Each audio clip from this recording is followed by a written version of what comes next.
하나님 말씀 로마서 8장 14절에서 18절입니다.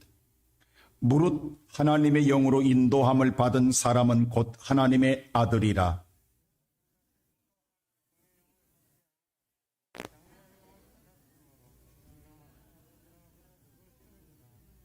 성령이 친히 우리의 영과 더불어 우리가 하나님의 자녀인 것을 증언하시나니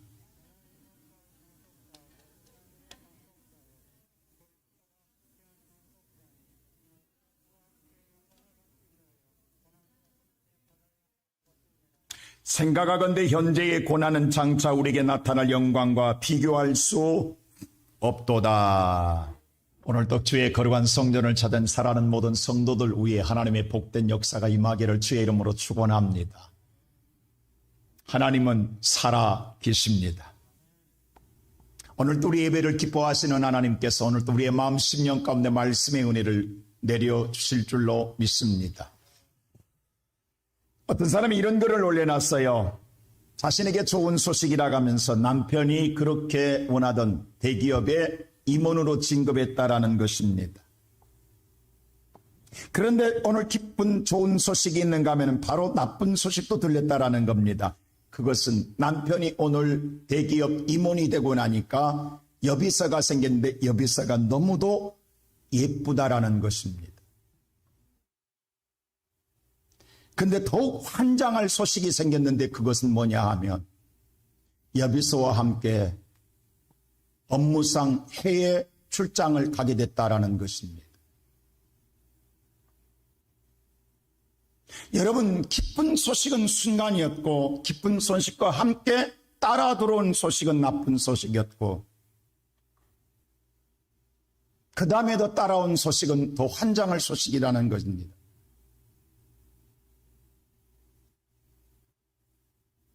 기쁨은 순간이었고 찰나였으며 뒤따라 들어오는 나쁜 소식과 환장할 소식이 나의 속을 뒤집어 놓는다라는 겁니다. 그랬더니 또 한 사람이 이렇게 올렸어요. 자신에게도 좋은 소식이 들렸다라는 겁니다. 그렇게 자신에게 바라던 성형을 쌍갑에 할 수 있어서 너무 좋았다라는 겁니다. 근데 얼마 지나 나쁜 소식이 전해졌다라는 거예요. 수술이 잘못되어서 재수술해야 된다라는 것입니다. 근데 다시 환장할 소식은 뉴스에 보니까 수술한 환자가 의사가 아니라 돌팔이 의사여서 잡혀가는 모습이 TV에 나왔다라는 겁니다. 여러분, 세상에 돌아가는 소식이 이렇습니다. 우리는 순간 즐겁다라고 생각하면 바로 뒤따라 들어온 소식은 우리에게 나쁜 소식이었고 환장할 소식이 뒤따라 들어오더라는 것입니다. 그럼에도 우리는 그 삶의 기대치를 버리지 못하고 오늘도 우리는 목매며 살아가고 있다는 겁니다. 얼마 전에 젊은이들에게 이런 말이 유행했습니다. 폼생폼사라는 말입니다. 이 말은 다시 말하여 폼나게 살다가 폼나게 죽는 것이 젊은이들의 사고의식이라는 겁니다. 여러분, 어떻게 생각되십니까? 하루를 살아도 폼나게 살고 싶다라는 거예요. 그리고 폼나게 죽고 싶은 것이 젊은이들의 꿈이라는 것입니다. 그랬더니 나이 드신 분도 똑같이 꿈을 꾸게 됐다라는 거예요. 여러분, 들어보셨습니까? 998834라는 말. 99세까지 팔팔하게 살다가 3일만 앓고 죽는 것. 이것이 나이 든 분들의 꿈이라고 하지 않습니까? 여러분, 이 말을 듣고 보면 무슨 생각이 떠오릅니까? 참 우리도 그렇게 살아다 죽었으면 좋겠다, 이런 생각 드십니까? 근데 잘 생각해 보십시오. 모두 다 죽는다라는 겁니다. 폼생 폼사나 9984 오늘 8834나 다 마지막 결론은 인간의 절망에 죽음을 맞이하게 된다라는 것입니다. 희망이 아닙니다. 불행을 맞이하게 된다라는 겁니다. 세상에 사는 사람에 대해서 성경은 뭐라고 말하고 있느냐? 정확하게 두 가지 사람이 있다고 말하고 있습니다. 수많은 인구가 살고 있지만 그러나 두 분류의 사람이 산다라는 거예요. 어떤 사람의 분류가 사냐? 첫째로 오늘 이 로마서 8장 5절에 보면 육에 속한 자가, 육에 오늘 따르는 자가 있다라는 겁니다. 그리고 육에 따르는 자만 있는 것이 5절 보면 6절에 5절 보면은 육에 따르는 자는 육의 생각을, 그리고 영에 따르는 자는 오늘 영의 일을 생각하는다라고 말씀하고 있는 것입니다. 다시 말해 세상은 육의 생각을 갖고 사는 사람이 있고 영의 생각을 갖고 사는 사람이 있다라는 것입니다. 근데 6절에 뭐라고 말하고 있냐면 6절에 보면은 육의 생각은 사망이요 영의 생각은 생명과 평안이라고 말하고 있습니다. 다시 말해 육신의 생각의 마지막 오늘 정확하게 짚어내고 있잖아요. 세상의 모든 사람 폼생폼사나 9988 참사나 모두 다 사망의 생각으로 끝난다라는 육의 생각은. 그러나 영의 생각은 오늘 죽어도 내일의 하늘에 소망의 꿈을 꾸고 있기에 생명과 평안이라고 말하고 있습니다.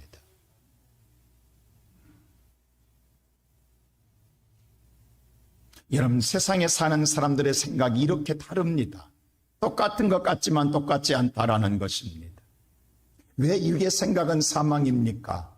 7절에 말하기를 육의 생각은 하나님과 원수되는 것이요 하나님의 법에 굴복하지 아니할 바라 할 수도 없다라고 말하고 있습니다. 다시 말해 육의 생각은 하나님과 원수된 일만 행할 뿐만 아니라 하나님의 말씀한 말씀을 오늘 절대로 굴복 순종하지 않는다라는 것입니다. 그리고 그 일을 행하지도 않는다라는 겁니다. 그래서 8절은 말합니다. 육의 생각은 하나님을 기쁘게 할 수 없다라고 말합니다.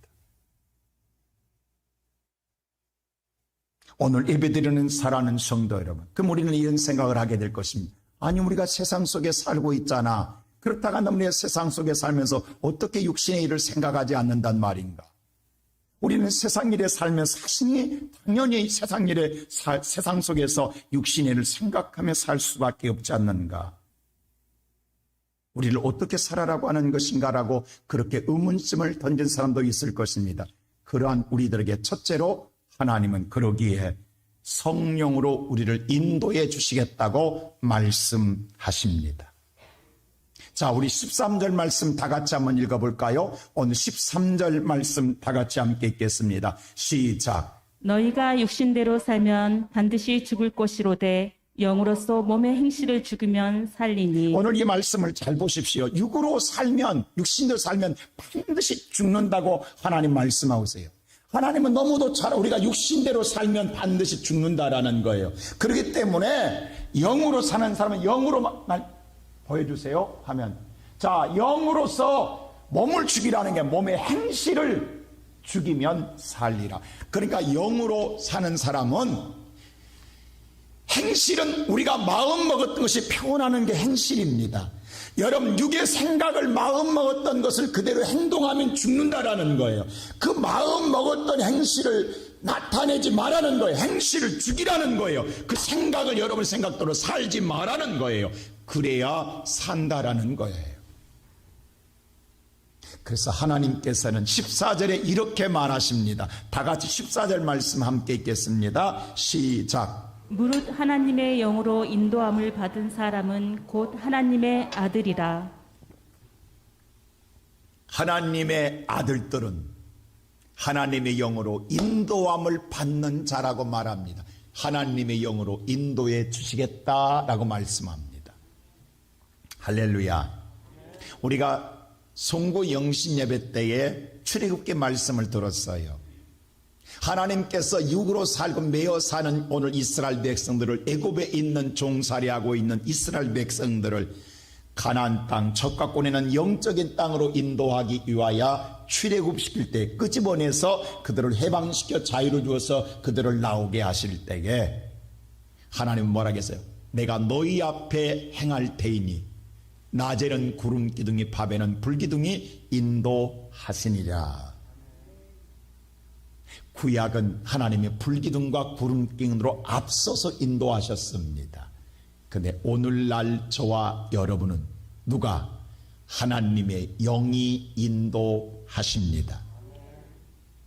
그러니까 뭐냐 하면 우리가 세상 속에 살지만 우리의 생각대로 살면 멸망이라는 거예요. 그래서 우리가 세상에 살지만 우리의 생각대로 살지 않게 하기 위하여 하나님의 영이 살 길로 우리를 인도해 주신다 이 말입니다. 그러므로 오늘 저와 여러분이 하나님이 인도한 길을 따라 가려고 한다면 여러분의 마음 먹었던 생각의 행실로 나타내면 안 돼요. 그 행실을 죽여야 돼요. 그래야 하나님의 길로 따라갈 수가 있어요. 그래서 바울은 고린도전서 15장 31절에 이렇게 말합니다.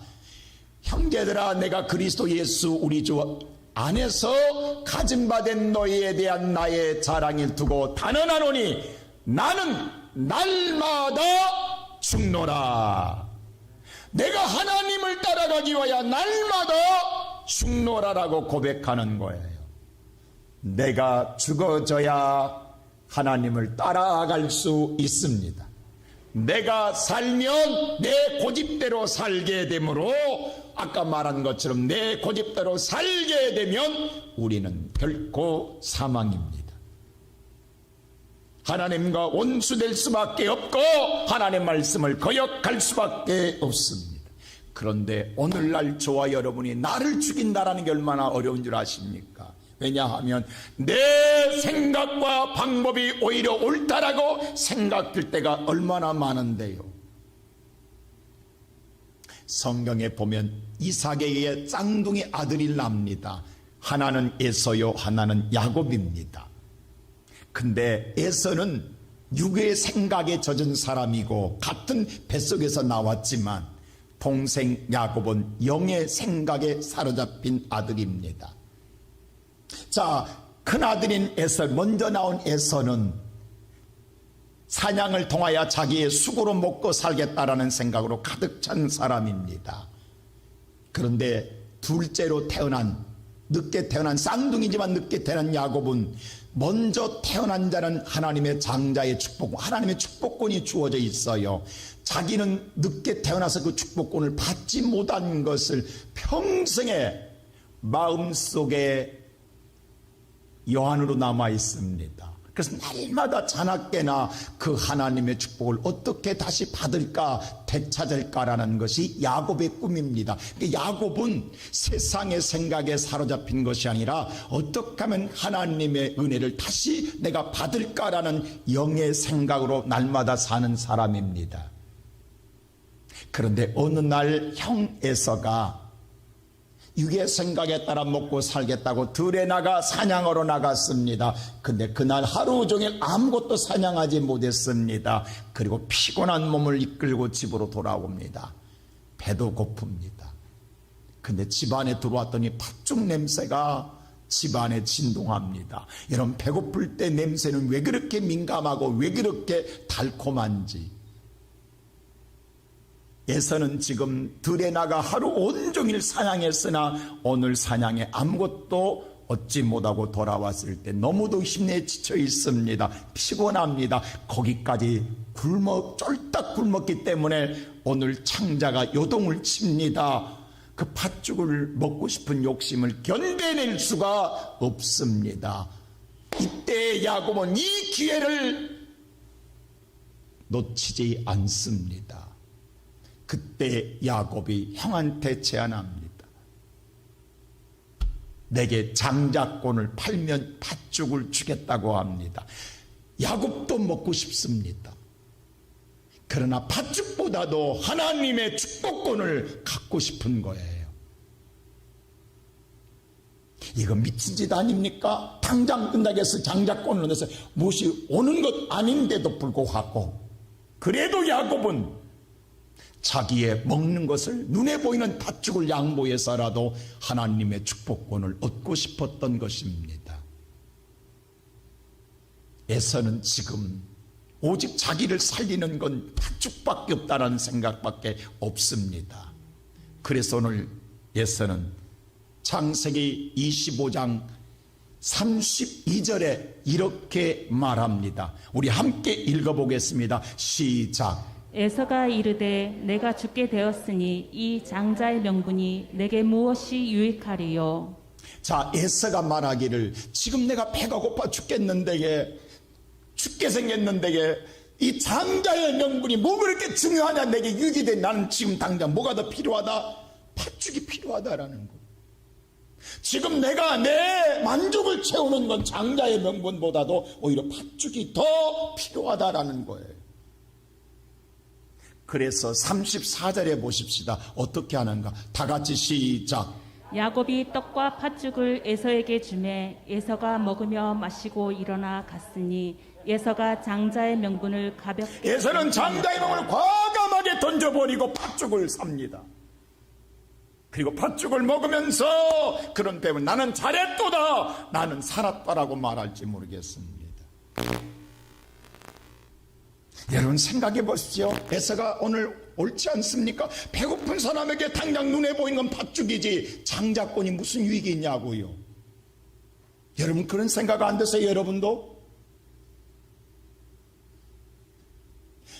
배부르고 난 다음에 장자권인 생각이 나지만 지금 당장은 팥죽이 더 필요하지 않습니까? 이게 육의 생각입니다. 육으로 생각할 때는 그 말이 100번 맞습니다. 근데 한 번 오늘 뒤집어 생각해 보자고요. 여러분 하나님이 주시는 축복권, 장자권을 이 어려울 때 왜 사용하지 않느냐고, 사용해 보셨냐고. 내가 정말 팥죽이 필요할 때에 장자권을 사용해 봤냐고. 하나님이 살아계심을 믿는다 한다면 이 장자권을 사용해 보셨냐고. 장자권을 던지려고만 하지 말고 눈에 보이는 팥죽을 선택하려고 하지 말고 우선 당장 꽃감이다 꽃감만 먹으려고 하지 말고 오늘 저와 여러분이 장자권을 사용해 보셨냐고. 야곱이라고 안 먹고 싶겠냐고. 야곱도 오늘 팥죽을 먹고 싶었습니다. 그러나 하나님의 축복권을 한번 내 손에 쥐게 되면 내 인생에다 이보다 더 많은 수고와 이보다 더 오늘 고난이 찾아와도 이 장자권을 통하여 하나님의 역사를 이루게 되리라. 그러기에 오늘 고난을 참아내며 오늘 배고픔을 참아내며 하나님의 축복권을 손에 쥐더라는 것입니다. 이게 영의 사람입니다. 순간 팥죽으로 배고픔이 여기는 채웠을지 몰라 또 내일 당장 배고픔은 찾아올 것입니다. 그때는 누가 해결합니까? 그러나 야곱은 하나님의 축복권을 손에 쥔 이상 그런 인생의 삶에 고난이 있을 때마다 배고픔이 있을 때마다 그 하나님을 찾음으로 말미암아 야곱의 업이라는 축복을 야곱은 죽을 때까지 누리지 않습니까? 아니 그 후대까지 유산으로 물려주지 않습니까?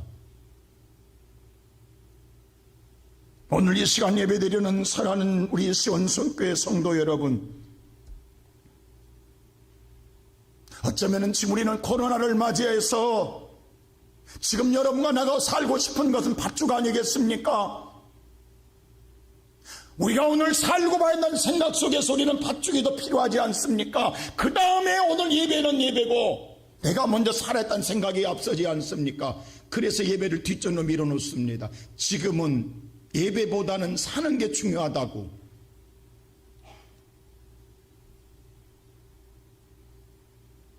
그러나 오늘 여러분 요긴한다고 내일까지 우리에게 고난이 없는 것 아니잖아요. 오늘 여러분과 내게 이런 전능한 하나님을 사용해 보셨습니까? 하나님이 살아계신다고 한다면 그 하나님을 부르짖어 보셨습니까?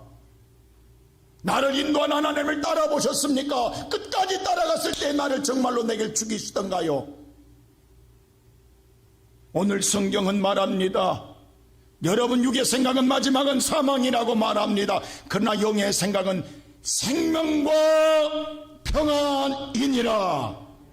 하나님이 여러분과 나를 살리기 위하여 여러분과 나를 평안하게 하기 위하여 인도하십니다. 그 하나님은 두 번째로 인도만 하심이 아니라 하나님의 양자형을 우리에게 주시더라는 사실입니다. 아예 우리와 함께 하시더라는 임만을 되시더라는 것입니다. 자, 오늘 성경 다 같이 15절 말씀 한번 읽겠습니다. 다 같이 오늘 성경 15절 다 같이 시작. 너희는 다시 무서워하는 종의 영을 받지 아니하고 양자의 영을 받았으므로 우리가 아빠 아버지라고 부르짖느니라. 보십시오. 너희는 다시는 무서워하는 종의 영을 받지 않고 날마다 두렵게 하고 우리를 불안하게 하고 초조하게 하고 우리를 공포로 집어넣는 율법의 양자의 영을 오늘 무서워한 영을 주지 아니하고 하나님의 값없이 주시는 은혜로 말미암아 아빠 아버지로 부르짖을 수 있는 자녀된 권세 양자의 영을 주시더라는 것입니다. 그러기 위해서 우리에게 하나님은 이 땅에 예수 그리스도를 보내셨습니다. 그 예수 그리스도는 이 땅에 오셔서 내가 몇 날이 못되어 너에게 성령 하나님의 양자의 영을 보낼 테니 너희는 이 성에 머물라라고 했습니다. 떠나지 말라고 했습니다. 예수님 분명하게 이야기했습니다. 이 성에 떠나지 말고 모이라. 내가 몇 날이 못되어 성령. 그러나 여러분 생각해 보십시오. 주변에는 로마 군인들이 믿는 자를 잡아 죽이려고 온 혈안이 되어 온 동네를 돌아다니고 있습니다.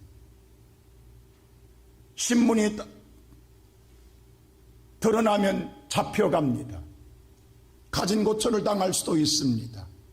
그렇다고 하면 빨리 예루살렘 성을 벗어나는 것이 더 멀리 더 깊은 곳으로 숨어야만이 사는 것 아니겠습니까? 이 성에 머무르면 안 됩니다. 떠나야 합니다. 도망가야 합니다. 숨어야 합니다.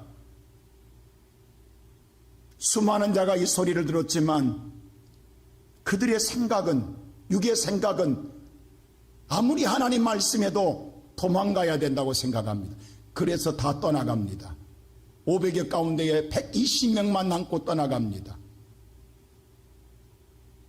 그들도 어찌 불안 안 했겠냐고. 그들도 어찌 사람인지라 두렵지 않겠습니까? 그래도 그 두려움을 물리치기 위하여 그들은 아버지를 찾는 부르짖는 기도로 전력을 다했습니다. 그랬더니 몇 날이 못되어 마가의 다락방에 하나님의 영이 임한 줄로 믿습니다. 그게 오순절날 성령 강림입니다. 성령이 임하고 나니까 그렇게 두려워하던 제자들이 마가의 문을 박차고 나갑니다. 그리고 로마 병정들 앞에 당당하게 그들은 하나님을 증거합니다. 그리고 그들을 잡아가는 그들 앞에 우리는 보고 들은 바를 너희에게 전하지 않을 수 없다라 함으로 말미암아 오히려 잡아가던 그들이 두려워 조용하게 풀어주는 놀라운 기적이 일어났습니다. 그래서 오늘 바울은 고린도서 3장 16절에 말하기를 너희 안에 성령인 것과 하나님의 성령이 너희 안에 거하신 것을 알지 못하느냐고 말씀해 저와 여러분에게 하나님의 영이 임함으로 말미암아 우리 안이 하나님의 거룩한 성전인 줄로 믿습니다. 오늘 예배드리는 사랑하는 성도 여러분, 하나님은 우리와 함께 하십니다. 두려워하지 않는 양자의 영, 그 영을 받은 자는 세 번째로 어떠한 고난에서도 두려워하지 않습니다. 왜? 그 영이 있기 때문입니다. 나는 두렵지만 두려워하지 않는 양자의 영이 내 안에 있기 때문에 그 하나님의 자녀는 어떤 환경에서도 두려워하지 않습니다. 오늘 17절 다 같이 한번 보십시다. 다 같이 시작. 자녀임은 또한 상속자 곧 하나님의 상속자요 그리스도와 함께한 상속자니 우리가 그와 함께 영광을 받기 위하여 고난도 함께 받아야 할 것이니라. 우리는 하나님의 상속을 받게 된다는 거예요. 그리스도를 통해 준 상속은 영원한 천국입니다. 근데 상속과 함께 따라오는 게 있다는 거예요. 고난이라는 거예요. 여러분, 여기에서 많은 성도들이 의구심이 생깁니다. 예수를 믿으면 내가 고난을 벗어나고 싶어서 예수를 믿는데, 아니 예수 믿어도 고난이 온다라고 하면 예수 믿을 이유가 없어지잖아요. 왜 예수를 믿는 거야? 예수를 믿어서 고난을 해결받으라고 예수 믿는데 예수 믿어도 고난이 온다고 하면 믿을 필요가 없지 않느냐? 이런 생각을 가진 사람도 있을 줄 압니다. 분명히 말합니다. 예수 믿어도 고난은 옵니다.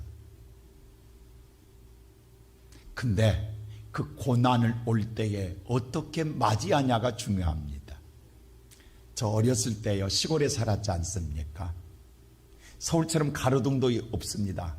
특별히 겨울밤에는요, 시골은요, 특별히 달이 뜨지 않은 금음달에 시골에 정말 진흙같이 어둡습니다. 근데 지금처럼 뭐 핸드폰이 있고 뭐 전화기가 있어서 오늘 이웃집에 연락하고 이렇게 소식을 전할 일이, 심부름이 생길 일이 생겨도 전화가 없기 때문에 그저 몸이 가야 합니다. 서신으로 가야 합니다. 근데 밤에 꼭 시키는데 제가 막내 하잖아요. 제가 갈 데가 많아요. 앞에 있는 애삼촌 집이 있고 앞에 있는 아저씨 집들이 있단 말이에요. 근데 그것도 가는데 얼마나 무서운지 정말 벌벌 떨고 간다고요. 왜? 옛날에는 얼마나 많은 귀신 이야기를 들었냐고. 수많은 귀신이 다 달라붙을 것 같은 생각.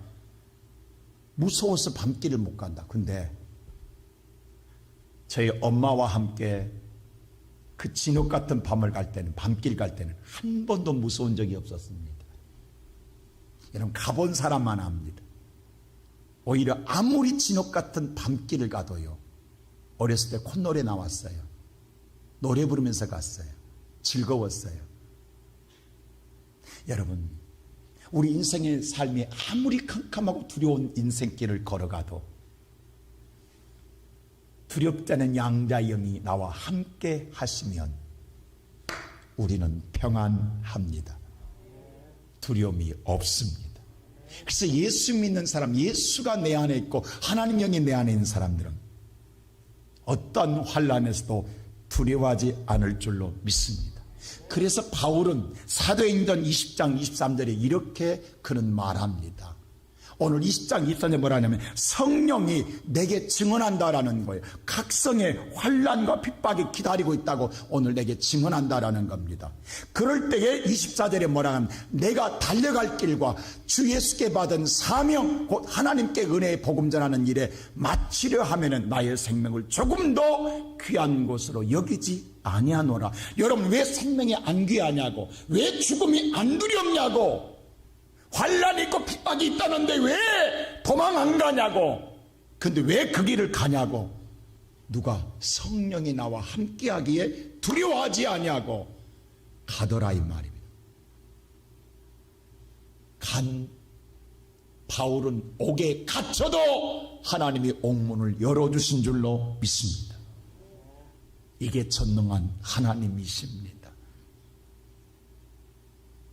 다니엘이 창문을 열고 기도하면 사자굴에 잡혀 죽는 걸 알고 있습니다. 성경은 알고도 창문을 열고 예루살렘을 향하여 기도했다라고 했습니다. 성령이 기도하게 하셨습니다. 창문을 열고 기도하면 남들이 보라고 기도한 것 마찬가지입니다. 잡혀 죽는 것 알고 있습니다. 사자굴에 밥이 된 것도 알고 있습니다.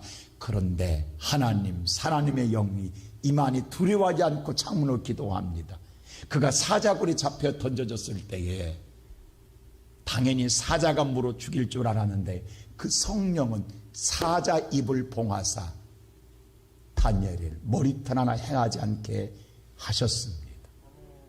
이것이 전능한 하나님이십니다.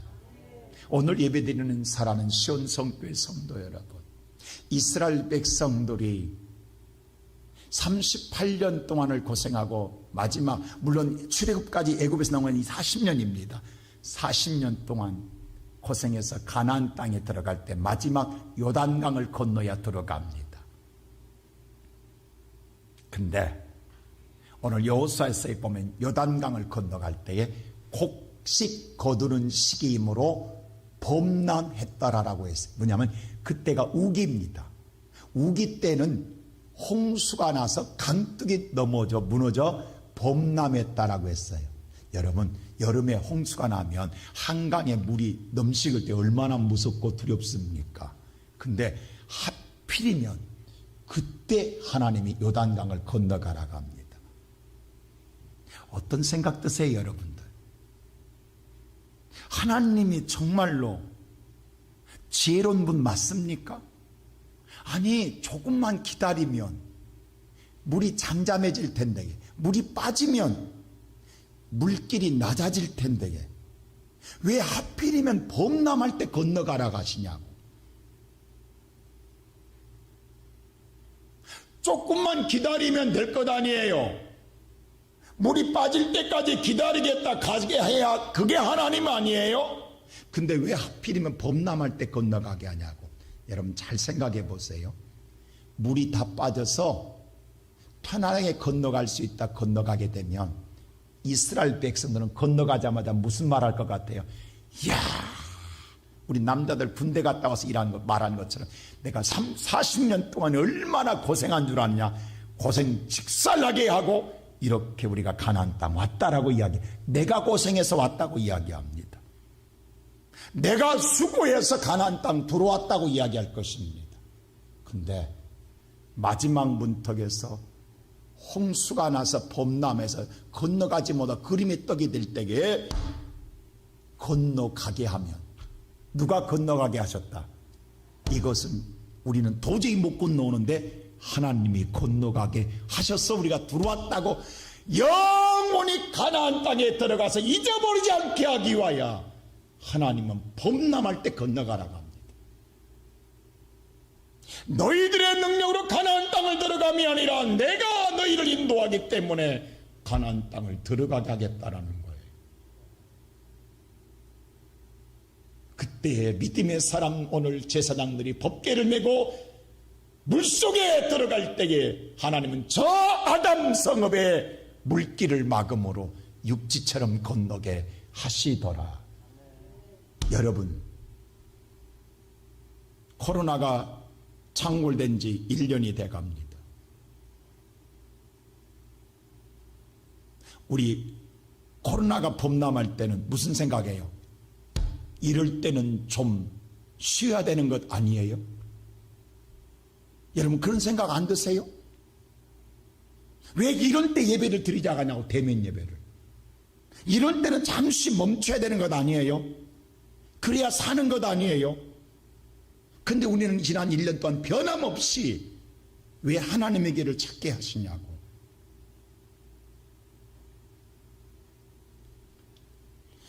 저와 여러분들이 여러분의 생각으로 살아간다 한다면 왜 하나님을 믿습니까? 인생이 여러분의 힘으로 살 수 있다 한다면 왜 하나님을 의지하십니까? 우리의 꿈은 우리가 이룰 수 있는 것이 아니라 전능한 하나님이 이루어 주시기에 우리 범람하든 범람하지 아니하든 기다림이 아니라 하나님 말씀을 쫓아 우리는 발걸음을 옮기는 자가 되는 것입니다.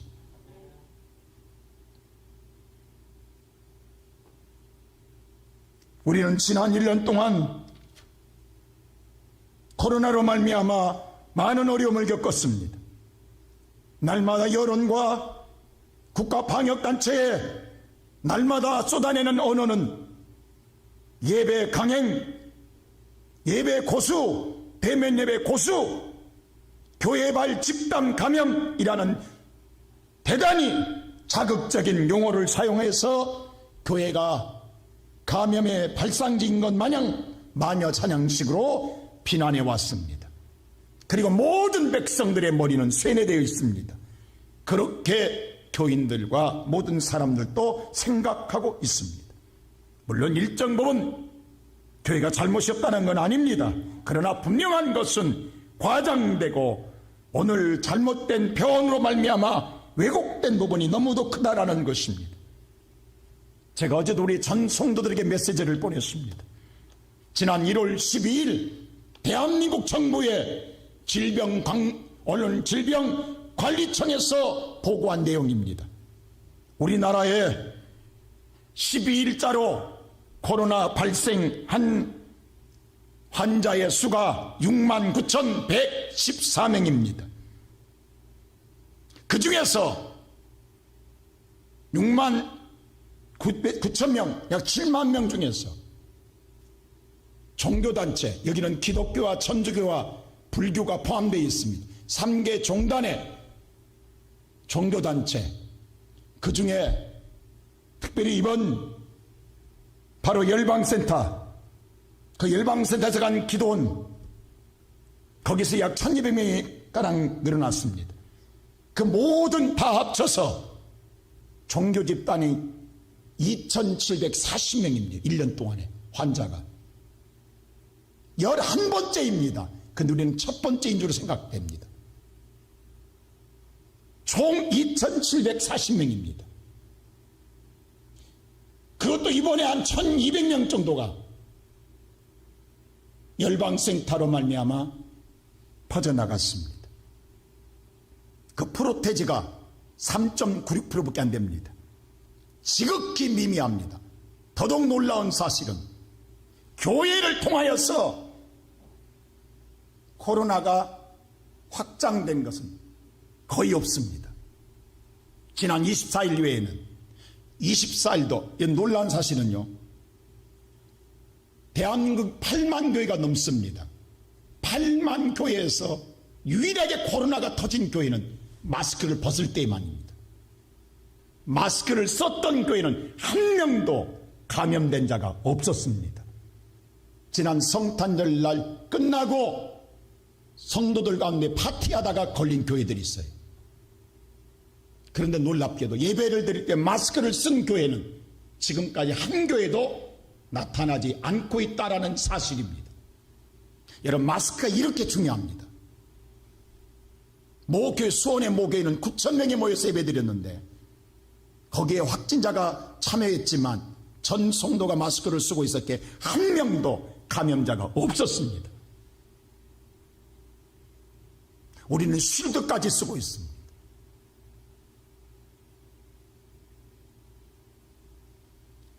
열방센터에서 저는 옛날에 6, 7년 전에 우리 교회도 몇 명의 열방센터에 참여해가지고 이 인터콤에 제가 정중하게 단절하라고 이야기했습니다. 우리 총회에서 아직 주의하고 있다. 이단은 아니지만 대단히 위험스러운 신학을 사상을 갖고 있다. 세대론적 종말론을 주장하는 극단적 교훈으로 말미암아 자칭 자신들에만 선교에 대해서 주장하는 것은 너무 위험스럽다. 1, 2년 갖고 볼 수 없다. 10년, 20년 두고 봐야 된다. 그러게 위험하다. 끊어라. 라고 하는데 끊지 않더니 끝내는 그 길로 갔습니다. 교회 떠났잖아요, 다. 지금 그들 어디에 있냐고. 변방으로 돌고 있잖아요. 목사가 그냥 말하냐고. 영혼들을 사랑한 말을 그때는 자기들은 최고로 잘 믿는 것처럼 자기들이 최고의 선교의 선봉자인 것처럼 자랑하고 뽐냈습니다. 지금도 선교하고 있냐고 그들은. 그러나 교회는 지금도 꾸준하게 선교하고 있습니다. 그게 선교지. 며칠 갔다 온 게 선교냐고.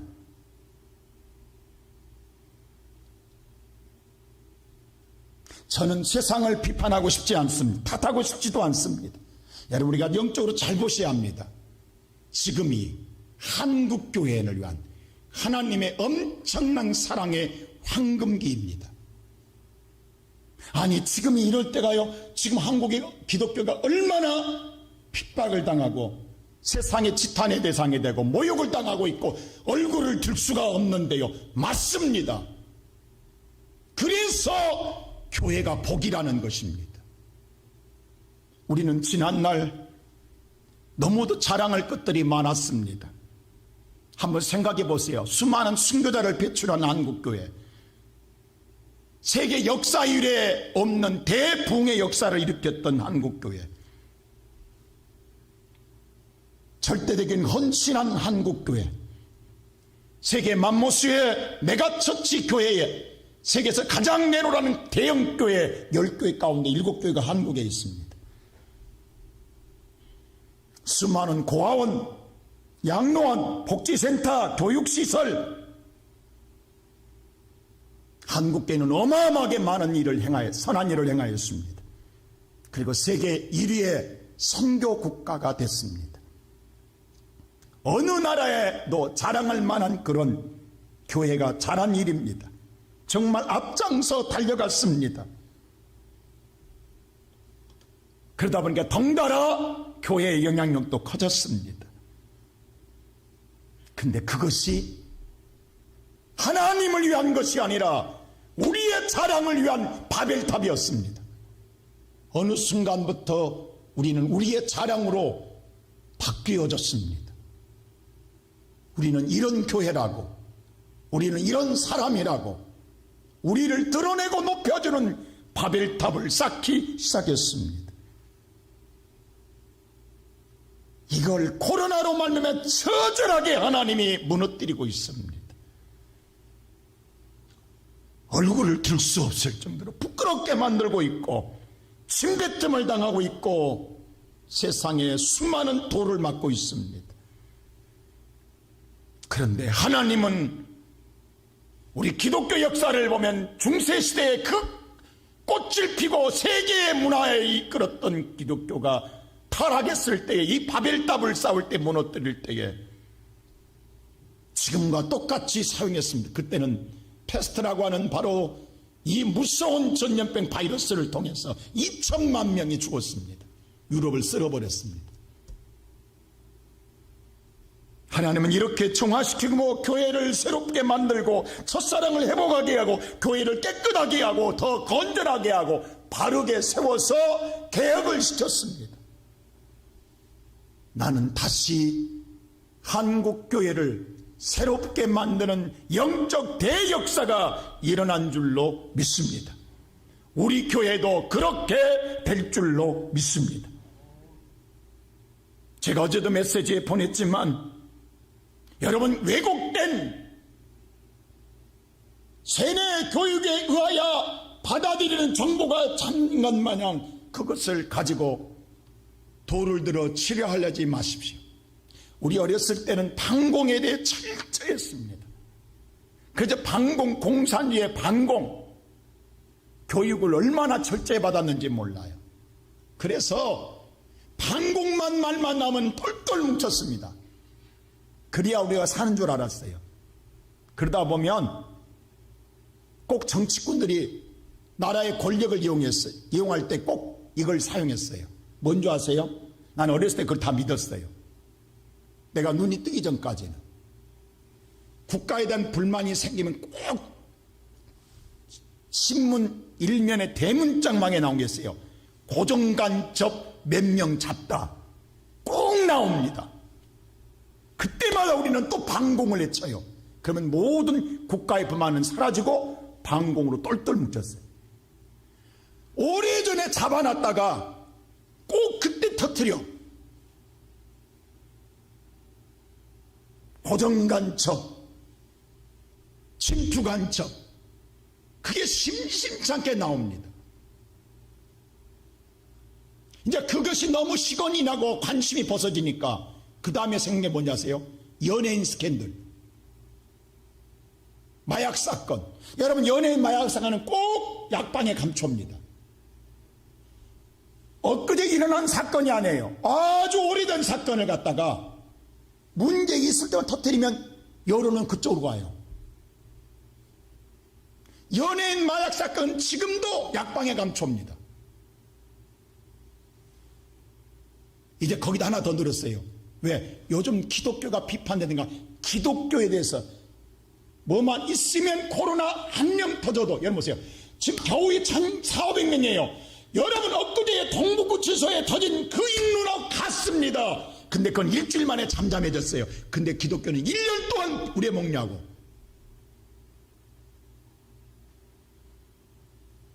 그리고 우리 머릿속에는 기독교만, 교회만이 확신자가 생긴 걸 생각하냐고. 여러분도 그렇게 생각 안 했습니까, 지금? 이게 질병관리본부가 발표한 내용이잖아요. 근데 거기는 폐쇄시켰냐고. 동부구치소에 가서 오늘 뭐예요? 춘천교도소가 또 오염됐어요, 지금. 폐쇄시켰냐고. 누구 책임졌냐고. 그건 국가가 관리한 거예요, 국가가. 국가 반역체제가 무너졌는데도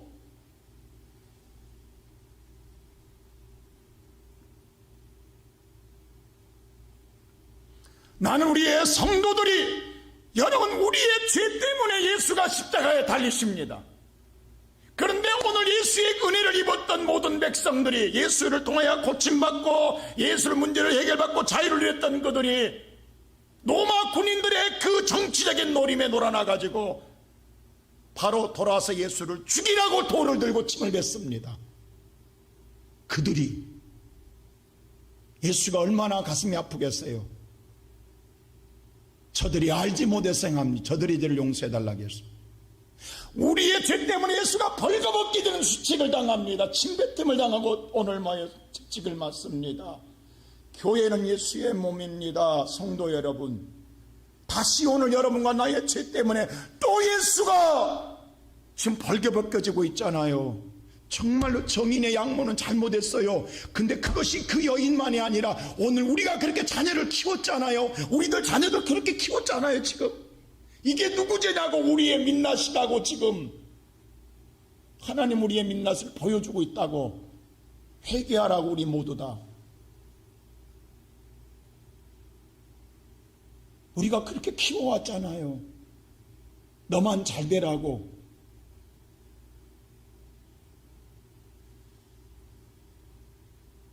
교회가 얼굴을 들 수 없도록 우리의 죄가, 수치가 벌거벗겨지고 있고, 근데 여러분, 우리가 정의로운 거죠. 하나님의 은혜를 입은 자들이 갑자기 바뀌어서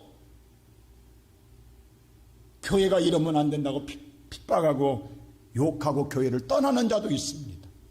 있을 겁니다, 앞으로도. 그러나 참 하나님의 자녀는 마리아처럼 예수 앞에 내 죄를 용서해달라고 눈물을 치며 하나님을 찾는 자인 줄로 믿습니다. 이 시대에 하나님은 바로 그 거룩한 구루터기를 통하여 다시 새롭게 세워나갈 것입니다. 교회는 오늘 절망이 아니라 그래서 희망입니다. 지금은 하나님의 사람이 필요한 시대입니다.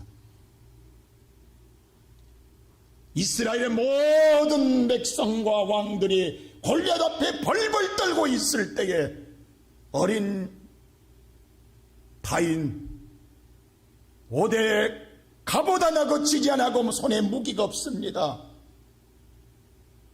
그런데 그 믿음의 용기는, 너는 단과 창을 가지고 내 앞에 나오나 나는 만군의 여호와를 의지하고 나가노라. 하나님을 의지하고 하는 믿음의 용사가 세상을 이기는 줄로 믿습니다. 여러분, 오늘 사랑하는 성도 여러분, 오늘 성경은 말합니다.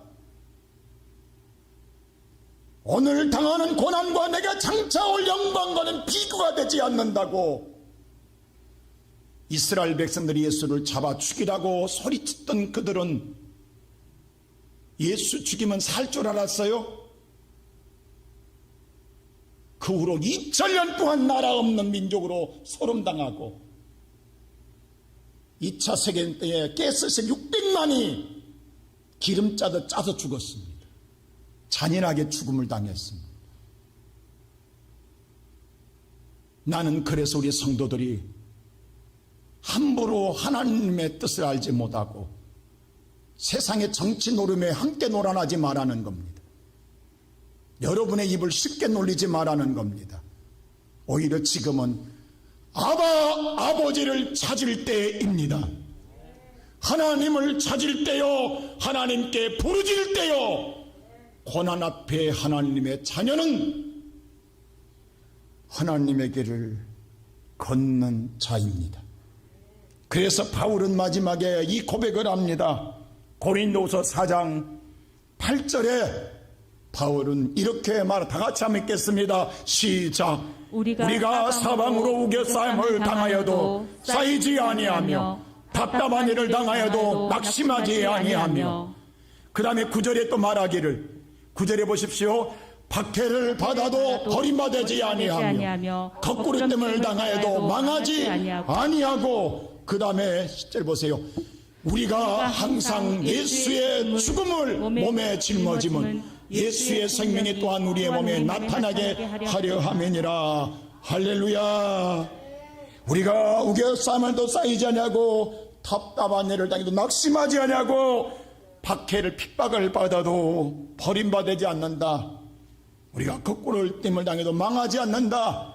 오히려 우리의 몸이 예수의 죽음을, 우리의 몸을 짊어지면 죽는 게 아니라, 내가 예수의 죽음을 짊어지면 예수의 생명이 내 몸을 통해서 나타내느니라. 하나님이 살아계심을 여러분을 통해서 나타내실 것입니다. 하나님은 살아계십니다. 하나님이 여러분 앞에, 세상 앞에 하나님이 멋있게 살아있음을 보여주실 것입니다. 나는 분명하게 여러분에게 말합니다. 그 하나님 여러분의 눈으로 보게 될 것입니다. 사랑하는 성도들이여, 하나님의 자녀들이여, 성령의 이끌림 받아 내 안에 있는 성령과 함께 고난을 두려워하지 말고 당당하게 하나님을 찾으며 믿음의 걸음으로 나가십시다. 기도하며 찬송하며 예배의 자리로 나가십시다. 하나님의 예수를 짊어짐으로 말미암아 예수의 부활의 생명을 세상 앞에 드러내는 용사들이 되시기를 주의 이름으로 축원합니다.